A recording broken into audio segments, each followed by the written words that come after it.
Ahaz and Hezekiah there. So Hezekiah comes after the kings mentioned in Amos. And that's true because Amos is going into the north. And the north is still surviving at the time Amos is going up there. So the north hadn't been wiped out yet.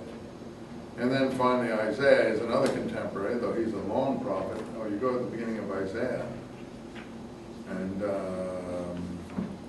visions of Isaiah concerning Judah and Jerusalem, Uzziah, Jotham, Ahaz, and Hezekiah, 4 kings.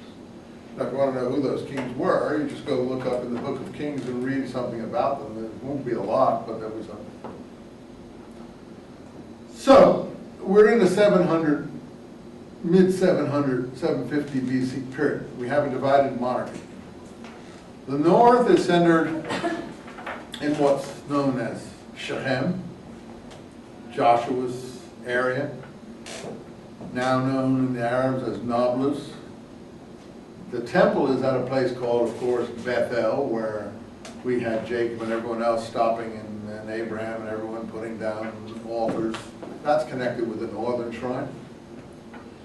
It's in the southern part of the northern kingdom. The place is really in the highlands of Ephraim. That's where the north is. Ephraim is the principal tribe of the Northern Confederation, which is really Joseph, which is why Joseph gets such heavy billing in the Bible, because Ephraim is his descendant. But we don't hear about Ephraim, just that blessing part at the end. But it's probably as a result of Ephraim's power that Joseph gets such a big blessing. You have to go forward in history in order to read it back. I'm afraid you have to do the same with the New Testament, but most people are unwilling to do that. In other words, you have to go down a century or two to see what people were thinking, to figure out why they portrayed Jesus in the way that they did. Because they weren't there, though they pretend that they were, and they didn't have tape recorders or anything. And Jesus didn't write anything. So we get to the point of scholars, we don't even know if there was a Jesus. And that's what we do, the historical Jesus. Because there's a scriptural Jesus, a theological Jesus. Historical Jesus, I mean, I know lots of people talk about, like, the teacher of Nazareth. I was reading the New York Times book review the other day. They're saying, well, besides, next to Abraham Lincoln, really the greatest man was Jesus before Abraham Lincoln was the second type of person to him. Well, that to me makes Abraham Lincoln first, because we've got to find this person called Jesus. And the reason is because you're going, like in the Old Testament, you have to go down some generations to find the people who wrote the material. And then think what was in their minds as they were portraying this person walking around Palestine. And you know, the believers in the room will not agree with me, but I'm sure I can prove everything that I'm saying there. So finally about Jesus, to my mind, Jesus is a composite portrait of persons, highly influenced by Hellenistic literature, very Hellenized in the sense that the doctrine he's preaching is more Neoplatonic and Platonic than it is Palestinian, and very little in common with the Palestine of that period. But some of the events portrayed, crucifixions and things like that, were happening to rabble-rousing sort of charismatic leaders who were all being killed in the way he is portrayed as being killed. So there's a composite problem. Minus the theological stuff out of the Bible and stuff, was there someone named Jesus back in the day? Isn't there Roman documents? No, there's nothing. I've heard the one. Isn't there one mention of him in Josephus? Yeah. James. Oh, they all think something that's like interpreted. The best proof of Jesus is that James and there was a brother. But that doesn't mean that there wasn't a Jesus. It's just is that what he did? Is that what he said? Is that what he taught? In other words, I'm saying the character portrayed is not any more than Joseph represents Joseph.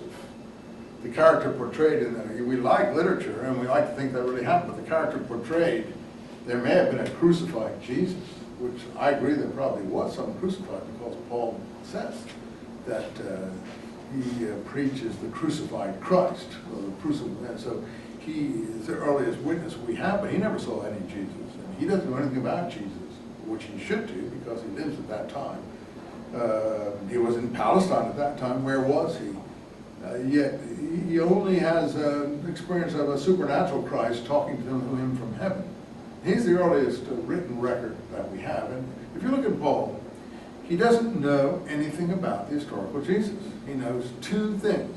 Someone was crucified, and he had a brother called James. That's all he knows. He doesn't even mention, for instance, the other James, John and James, the son of Zebedee. He doesn't mention people like that. And so these are much later sort of things. But anyway, getting down to the point. Historical burial of Babylon. Roman document, nothing. Except interpolated material in Josephus. One document says, and they made propaganda on behalf of one Chrestus. That's in, I think, Tacitus. But that doesn't show any knowledge of what Chrestus represented in Palestine. That just knows that the Jews were making propaganda in Rome on behalf of a Messiah figure. But it doesn't tell you anything about the Jesus in Palestine. Nothing historical. So Josephus, everyone considers the witness to Jesus and Josephus interpolated. That means written later. And so, yes, Josephus may have covered it, but he didn't do what the notice we have now says he did. That's what all scholars agree on. The question is, did he doctor the James notice? No, I don't think that he doctored that because it's not supernatural. It's just a pretty straightforward notice. Yeah. So the antiquities have been redacted a bit? Yeah, because monkish and other people copied them. They came down through Christian hands. It's not denying them. I mean, they didn't come to, the Jews don't have a copy of Josephus. Well, he was a traitor, so why would anyone keep a copy of him? They didn't like him anyway. He was a turncoat. But he survived because he was a turncoat. If he hadn't survived, if he hadn't been a turncoat, he never would have survived. He went and he did the most unforgivable thing you can imagine. He applied the most precious prophecy of the Jewish people to the conqueror of the Jewish people and the destroyer of the temple. Well, I mean, he did it to save his skin. That's cynical. So see, we know a lot about Josephus. I can get a lot of information about Josephus because it's documentable material. But Jesus, no. We just don't have anything. So we have these Gospels. But what I'm trying to say now, look at the picture in the Gospels.